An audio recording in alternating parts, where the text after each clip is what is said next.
Vayamos a Primera de Juan, capítulo 2, en su verso 16 y 17. Y les pido por favor nos pongamos de pie. Aleluya. Para leer la bendita palabra de nuestro Dios. Primera de Juan 2, versos 16 y 17 dice: porque todo lo que hay en el mundo, los deseos de la carne, los deseos de los ojos y la vanagloria de la vida, no provienen del Padre, sino del mundo. Y el mundo pasa y sus deseos, pero el que hace la voluntad de Dios permanece para siempre. Bendito sea Dios. Aleluya. Vamos a orar por esta palabra. Amén. Hermano José María, por favor. Bendito Dios y Padre de nuestro Señor y Salvador Jesucristo.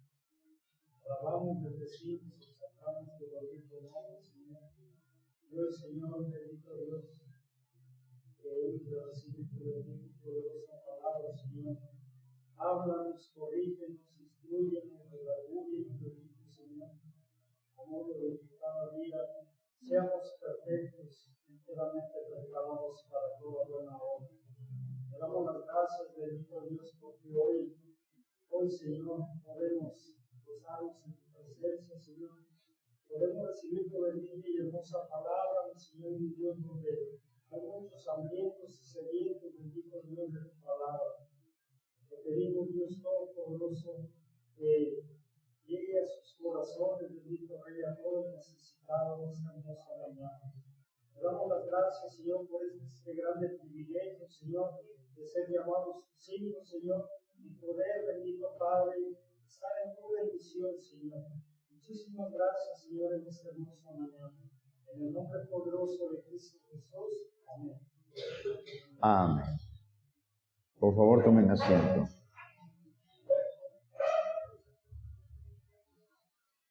Dice en su última parte, en el último versículo que leímos para este estudio de hoy: el que hace la voluntad de Dios permanece para siempre.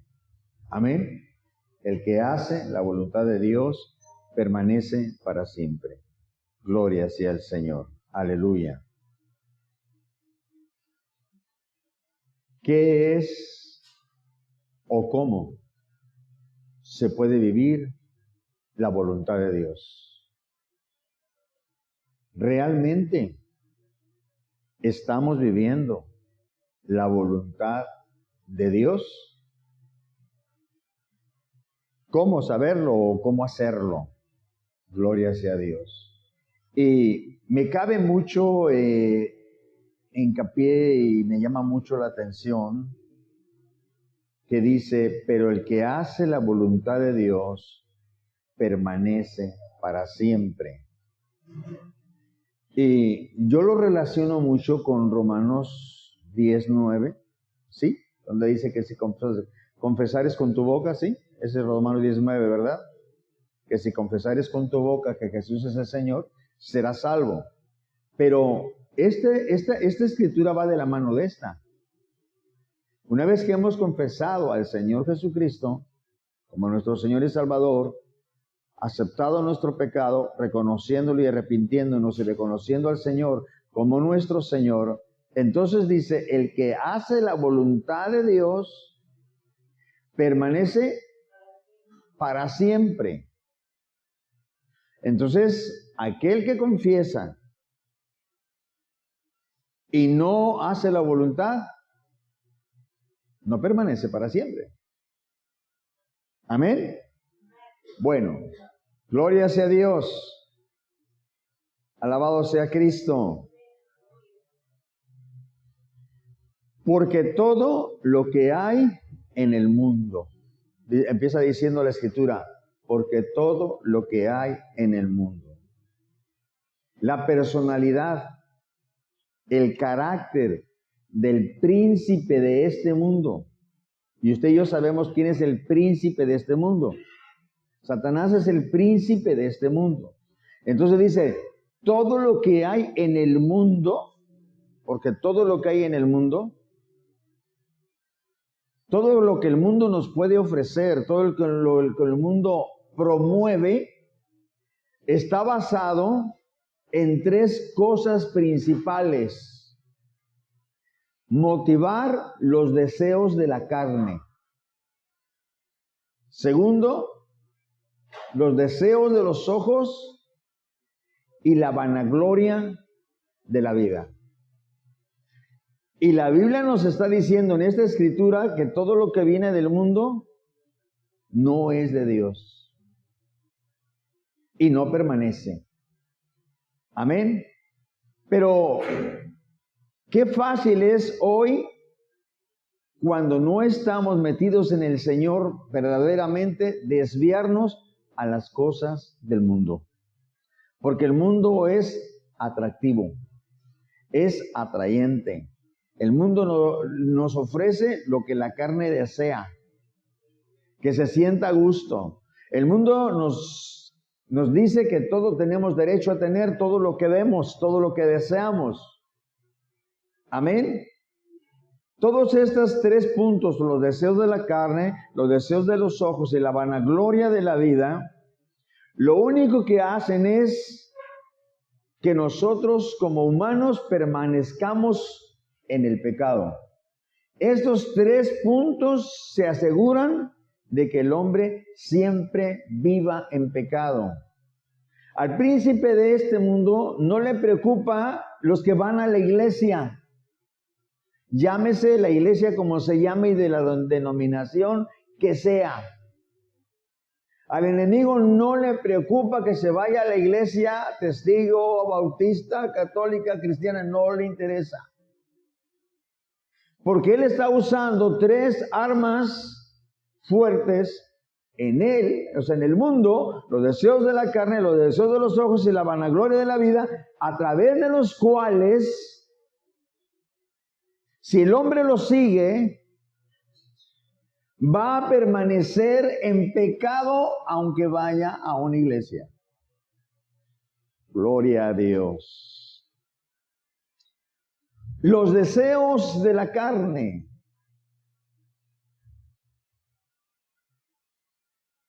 Y tenemos muchos, hermanos.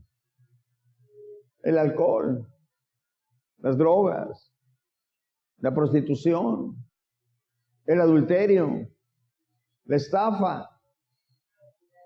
Gloria a Dios. Amén. El deseo de tener, el deseo de poseer. Lo que nuestros ojos ven, nos gusta. Lo deseamos. Tenemos una camisa, queremos otra mejor. Tenemos dos, queremos cinco. Tenemos cinco, queremos 20.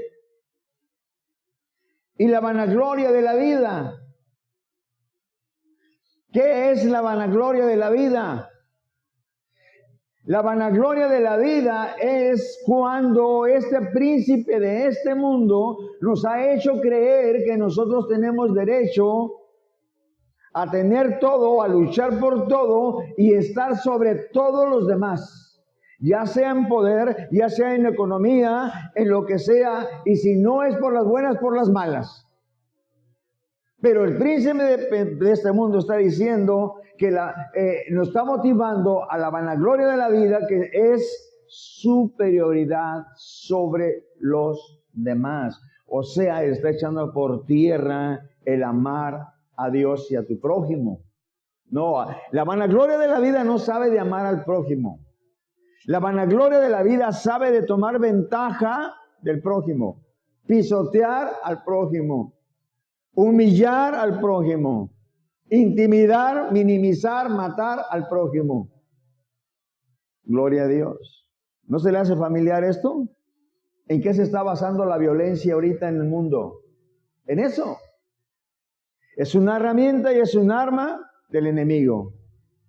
Gloria a Dios. Pero la Biblia nos dice, el mundo pasa. O sea, esto se va a acabar. El mundo como lo conocemos, la locura, la desmedida del pecado, tiene un límite, tiene un tope. La humanidad está desenfrenada en el pecado, pero va a tener un hasta aquí. Va a tener un tope. Gloria sea al Señor.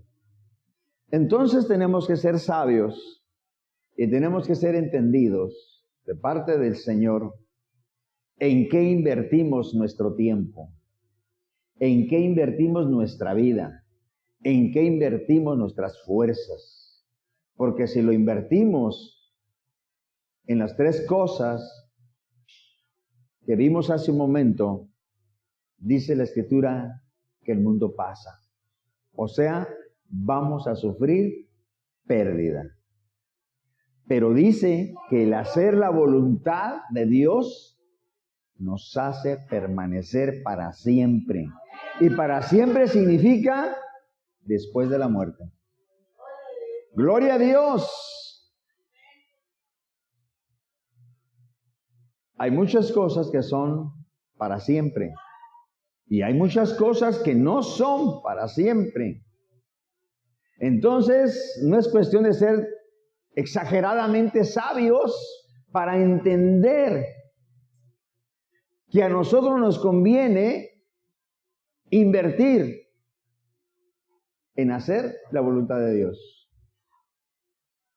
No estés pensando, ay, voy a invertir, voy a canalizar mis finanzas a la iglesia. Qué bueno que lo hagas si hay necesidad. Pero puedes dar todas tus finanzas. Si no haces la voluntad de Dios, de nada te va a servir. Porque a Dios no se le compra. Amén. Cuando hablo de invertir, hablo de tu vida, de tu tiempo, de tus fuerzas, de tu juventud, de tu vejez, de tu niñez. La mejor inversión es invertir en la voluntad de Dios. Amén. Mire lo que dice Salmo 2, verso 1 al 3. Aleluya. Si alguien me puede regalar un poquito de agua, me estoy poniendo medio fónico. Gloria a Dios. ¿Mandé? Lo dije al principio. El que hace la voluntad de Dios permanece para siempre. Bueno, yo así le puse, ¿eh? Usted puede ponerle como usted piense. Salmo 2, verso 1 al 3. Pregunta, ¿por qué se amotinan las gentes y los pueblos piensan cosas vanas? Es una pregunta. Gracias, hermano.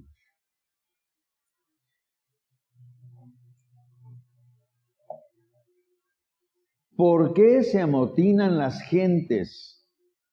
O sea, ¿por qué las gentes se unen para hacer o mostrar una inconformidad o un apoyo? Un amotinamiento puede ser, principalmente se toma en consideración que es para quejarse de algo, ¿verdad? ¿Por qué se amotinan las gentes y los pueblos piensan cosas vanas? Cosas vanas significa, ya no están pensando como Dios. Verso 2. Y mire que estamos en el Antiguo Testamento, ¿verdad? Y yo sé que estas prédicas, por la gracia de Dios, nuestro hermano las está subiendo a las redes. Y yo les digo a los pastores que puedan, o los hermanos que escuchen esto en las redes, con todo el respeto que se me merecen, que muchos dicen que Salmos, que el Antiguo Testamento, nada tiene que decirnos hoy. Yo les estoy diciendo que sí. Esta escritura es tan clara de lo que está pasando hoy. Dice lo que dice el verso 2. Se levantarán los reyes de la tierra y príncipes consultarán unidos contra Jehová y contra su ungido, diciendo, rompamos sus ligaduras. O sea, dejemos de creer en ellos. Dejemos de obedecer lo que ellos dicen. Y echemos de nosotros sus cuerdas. O sea, su autoridad, su protección, todo. ¿No está sucediendo acaso eso hoy?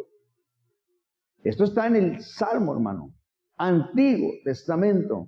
¿Qué está diciendo en pocas palabras el Salmo 2 del verso 1 al verso 3? Que el mundo está en rebelión.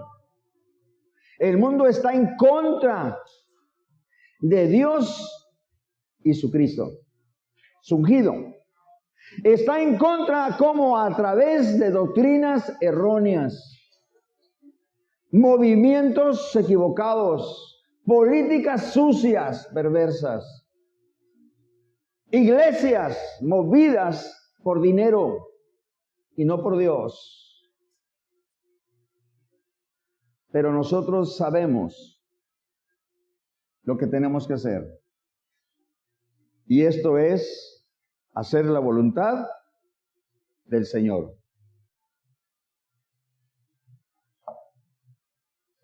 Mateo 26, verso 39. Vamos a ver una escritura. Y vamos a analizar un poco la situación. Mateo 26, verso 39. Yendo un poco adelante, se postró sobre su rostro. Está hablando del Señor Jesús. Orando y diciendo, Padre mío, si es posible, pase de mí esta copa. Pero no sea como yo quiero, sino como tú. Vamos entendiendo un poco esto. El Señor Jesús está en el momento crucial, en el preámbulo de ser tomado y crucificado. No está la cosa fácil.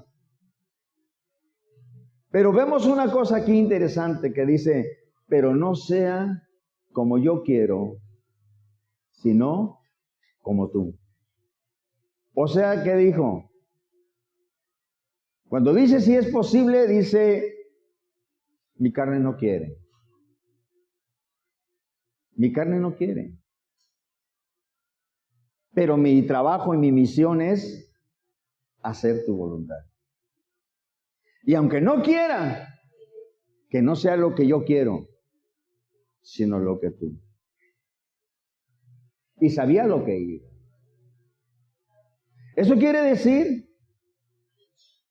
que un hombre y una mujer que son de Dios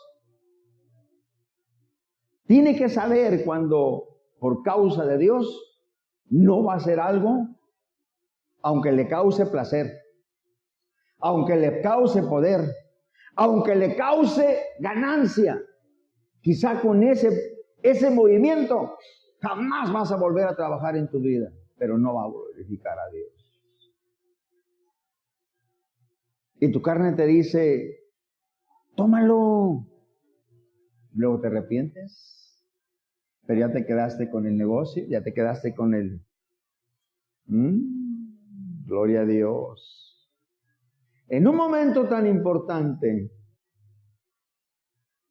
el Señor Jesús muestra que su principal interés es hacer la voluntad de Dios.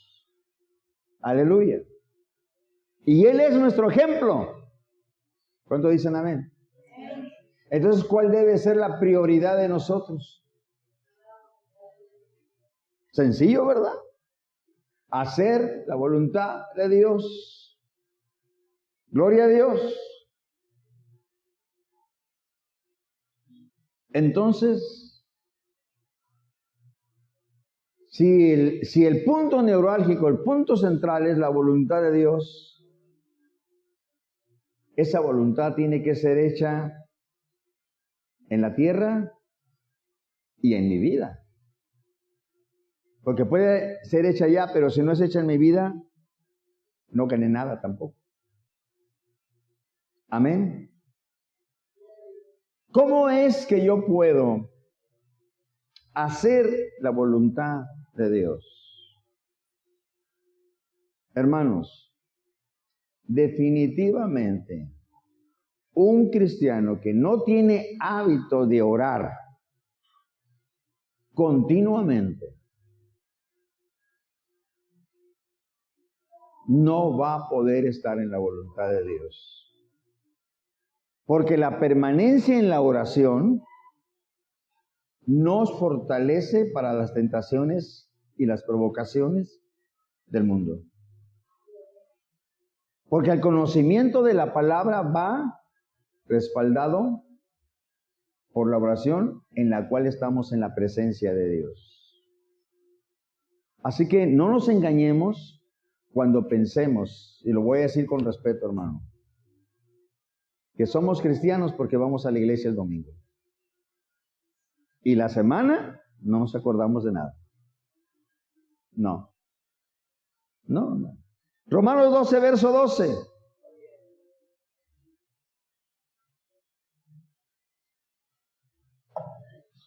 Si el enemigo le dice que para qué vino, dígale, no, gracias a Dios que vine.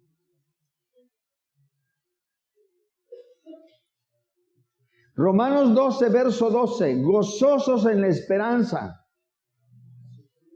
¿En dónde está nuestra alegría? En que ahorita saliendo me voy a ir a comprar la televisión que tanto quise.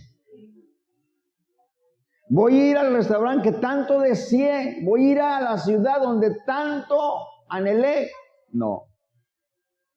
La Biblia dice, gozosos en la esperanza. ¿Cuál esperanza?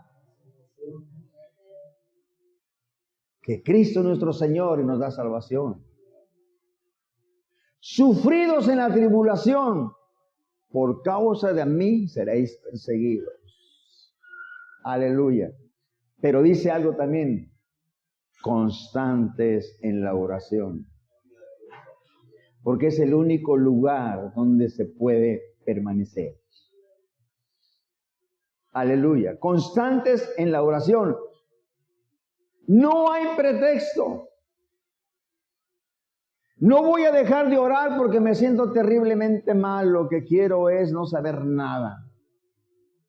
Si te sientes terriblemente mal ahí donde estás en tu cama, que no te puedes ni mover, ora. Gloria a Dios. Si se sientes terriblemente traicionado porque te hicieron y no te hicieron, ora. No tienes ganas, ora. La oración no es cuando tienes ganas. La oración es constante. Sencillo. ¿Puedes tú respirar cuando a ti se te antoje? No, ¿verdad? ¿Qué pasaría si dejas de respirar? Mueres. ¿Cuánto tiempo tardaría para darte cuenta que no estás respirando?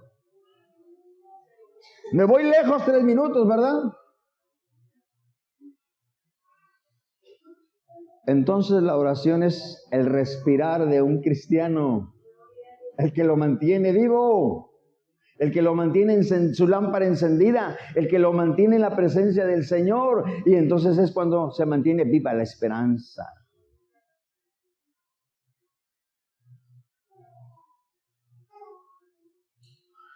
Si somos más fieles a la televisión que a la oración, debemos arrepentirnos. Primera de Tesalonicenses 5, verso 17, dice, orad sin cesar.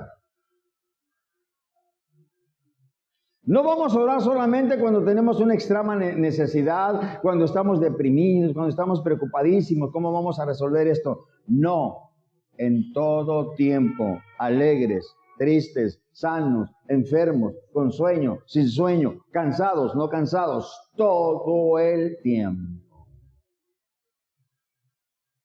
Aleluya. Cuando estoy orando, recuérdese que el tema es la voluntad de Dios. Para que pueda yo hacer la voluntad de Dios, entonces yo necesito también leer la Escritura y meditar en ella. No nomás leerla. Meditar en ella significa tratar de entenderla. Juan 5:39. Juan 5:39.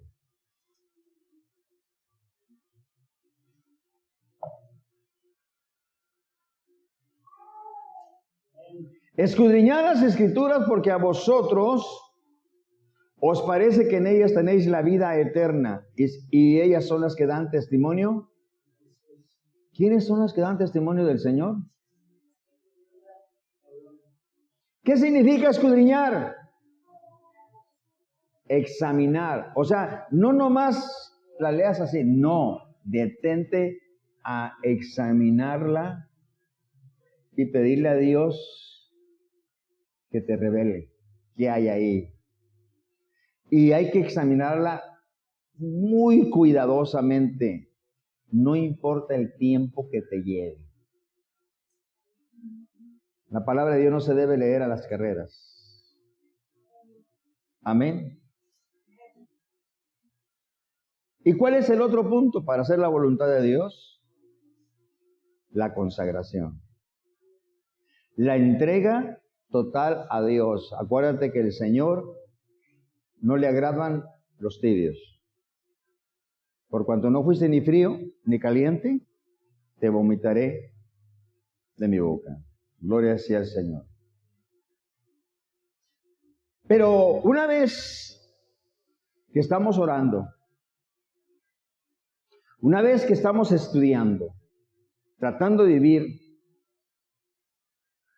hay algo más que tenemos que hacer. Conocer y entender la voluntad de Dios. Conocer y entender la voluntad de Dios. ¿Por qué? Porque solamente el que conoce la voluntad de Dios y la entiende, puede rechazar una falsa doctrina. Puede rechazar una falsa instrucción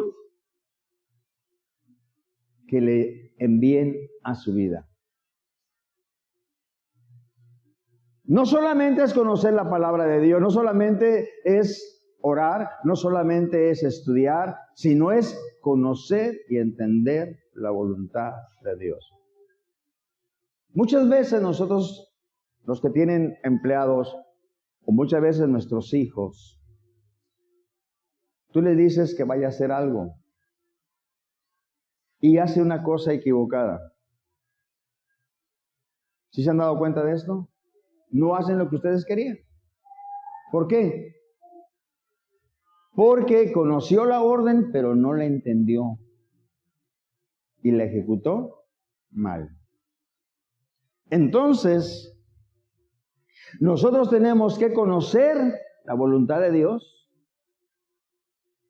y entenderlo. ¿Sí? Gloria a Dios.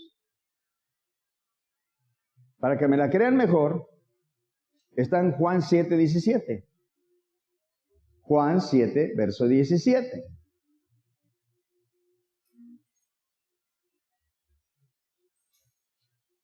Mire lo que dice, lo que tengo yo aquí. El que quiera hacer la voluntad de Dios, ¿sí? ¿Está ahí? El que quiera hacer la voluntad de Dios, yo sé que si les pregunto cuántos quieren hacer la voluntad de Dios, todos me van a decir, amén, hermano. ¿Verdad que sí? Bueno, pues me lo voy a preguntar. ¿Cuántos quieren hacer la voluntad de Dios? Hay tan poquitos. Ahí le va la segunda parte. El que quiera hacer la voluntad de Dios. Ya vimos que el que hace la voluntad de Dios permanece para siempre. Entonces, yo quiero hacer la voluntad de Dios porque yo quiero permanecer para siempre. Entonces dice, el que quiera conocer la voluntad de Dios, conocerá. Y la palabra conocerá significa porque ya tiene un previo conocimiento. Conocerá si la doctrina es de Dios o si yo hablo por mi propia cuenta. El que conoce y entiende la voluntad de Dios va a saber si lo que yo estoy diciendo aquí es de Dios o no es de Dios. Y no se va a comer todo lo que le digan en un púlpito. Esto significa que yo no tengo que venir nada más a escuchar y que me den el plato servido.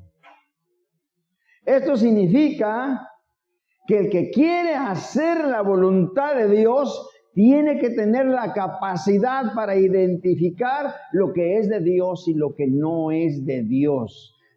O sea que aquí no hay de que, ay hermano, pues es que yo no sabía, el pastor dijo, el hermano dijo, y como es el ungido de la iglesia. No, fíjese que no. Dice aquí bien, el que quiere hacer la voluntad de Dios conocerá si la doctrina es de Dios o si yo hablo por mi propia cuenta. O sea que el creyente no debe ser un neófito. Ya los veo muy serios, hermanos.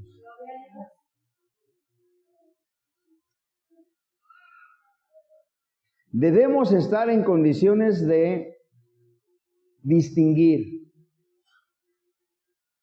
en lo que es de Dios y lo que no es de Dios. Porque si no estamos en esa condición, nos vamos a comer todo lo que nos digan diciendo que Dios dijo y es la voluntad de Dios. Mire qué grave está este asunto.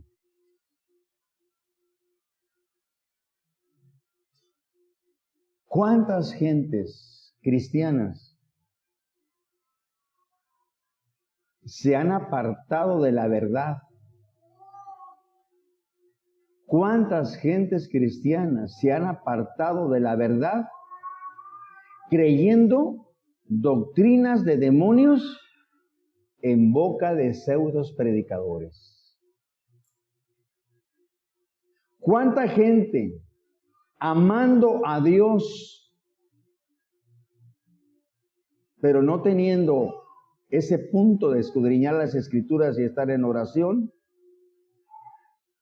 han caído en doctrinas de demonios porque no tienen ni siquiera la menor idea de los fundamentos de la sana doctrina? ¿Cuántos eventos y cuántos movimientos, cuántos desayunos, comidas y cenas y eventos de hombres, de niños, de mujeres están sirviendo para implantar doctrinas de demonios? Pero como viene de una iglesia cristiana, los cristianos se la comen. Gloria a Dios.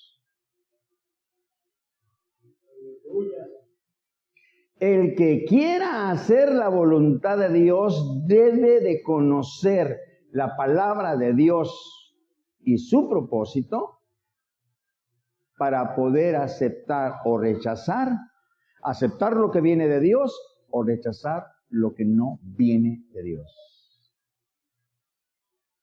No depende del que te lo está diciendo, depende de ti y de mí. ¿No se te hace un poquito como una alerta que esto tenemos que tener un extremo cuidado en estos tiempos en que las redes están sirviendo para pervertir al mundo? Mira lo que dice Malaquías 3, verso 18. Vuelvo al Antiguo Testamento, gloria a Dios.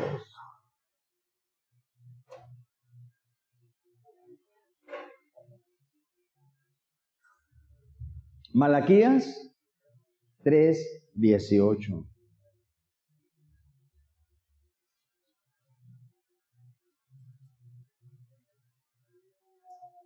Entonces se volverán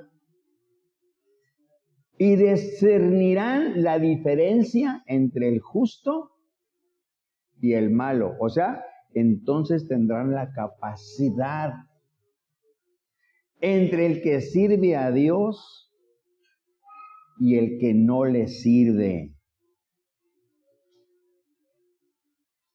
Gloria a Dios. Déjenme ver esta escritura, creo que tiene algo más.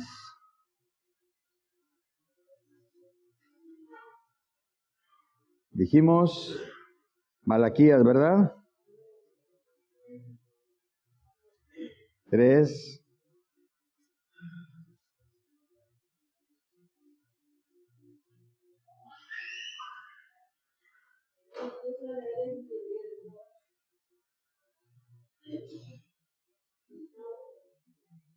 Gloria a Dios.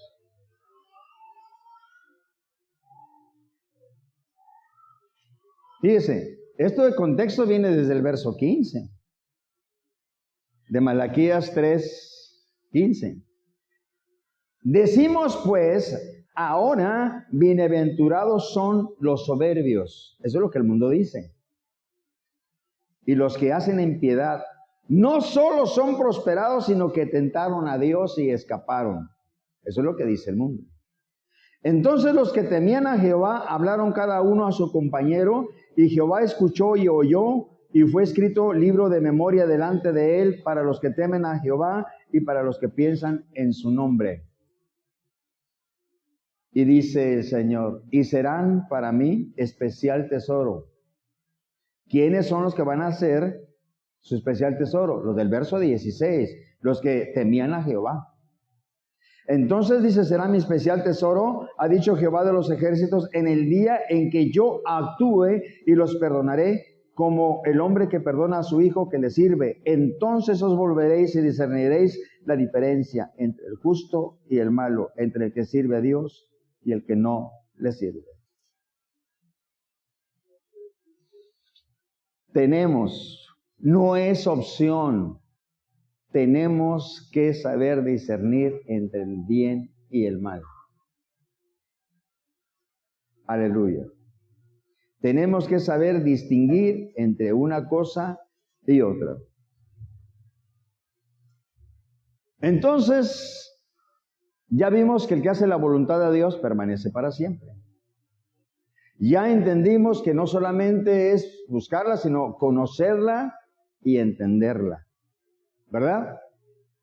Y pasamos al último punto. ¿De qué nos sirve todo esto? Si no lo obedecemos. Si conocemos la voluntad de Dios y no lo obedecemos. Si buscamos la voluntad de Dios, la entendemos, pero a la hora de aplicarlos a nuestra vida empieza la lucha entre la carne y lo que es espiritual y no lo obedecemos, ¿de qué nos sirvió? De nada, hermanos. Es una pérdida total. Efesios 6, verso 6.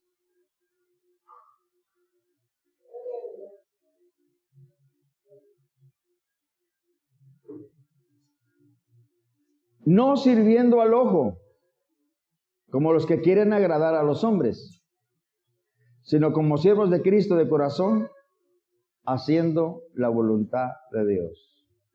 Lo que haya que hacer, porque mi meta tiene que ser la meta que fue del Señor Jesús. Hágase tu voluntad y no la mía. Gloria a Dios.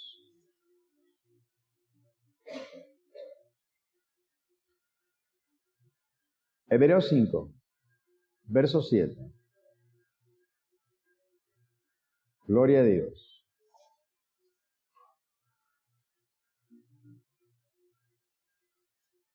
Ejemplo tenemos con el Señor Jesucristo, ¿eh?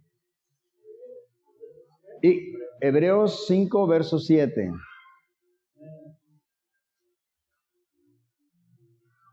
Y Cristo, en los días de su carne, ofreciendo ruegos y súplicas con gran clamor y lágrimas al que podía librar de la muerte, fue oído a causa de su temor reverente. Y mire, aquí para mí ahorita en este momento es el importante, es el 8. Y aunque era hijo, o sea, él no tenía necesidad de pasar por nada. No tenía necesidad, pasó por ti y por mí. Y aunque era hijo, por lo que padeció, aprendió obediencia. Aprendió la obediencia. Así que cuando a nosotros nos toca padecer por alguna circunstancia, la Biblia dice que los que aman a Dios, todas las cosas les ayudan a bien. Y quizás ese padecimiento nos va a enseñar a obedecer. Santo es el Señor. Si el Señor Jesús lo hizo, es motivo suficiente para nosotros. Segunda de Corintios capítulo 10, verso 5.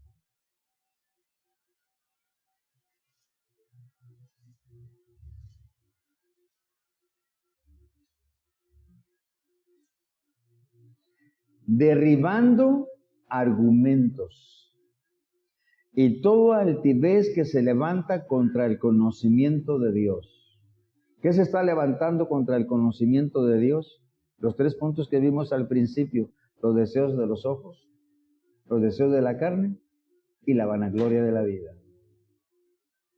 Toda altivez que se levanta contra, dice, derribando argumentos. O sea, echándolos por tierra, no aplicándolos a nuestra vida. Y toda altivez que se levanta contra el conocimiento de Dios, y llevando cautivo todo pensamiento, porque ¿qué quiere decir? Nuestra cabeza nos va a decir, no, sí, mira, se ve bueno.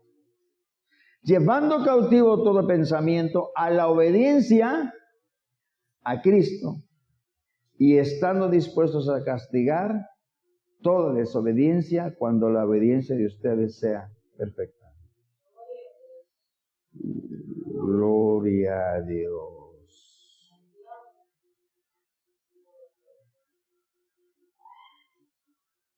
¿Dónde está la plenitud de la vida? En cumplir la voluntad de Dios. ¿Cómo la cumplo? Buscándola, conociéndola, entendiéndola y obedeciéndola. Esto me va a llevar a la plenitud de vida. Puedo decir que tengo el Espíritu Santo y que estoy tremendo. Mira bien lo que te estoy diciendo. Pero si no busco cuál es la voluntad de Dios, no la conozco y no la obedezco, más vale que me preocupe. Porque mucha gente se está escudando en que pareciera que es espiritual. Aleluya. Así que terminamos esto diciendo, tenemos que tener una prioridad, y esa prioridad es hacer la voluntad de Dios. Primeramente es hacer la voluntad de Dios. Desde que nos levantamos, la prioridad es, si queremos permanecer para siempre, dediquémonos a hacer la voluntad de Dios.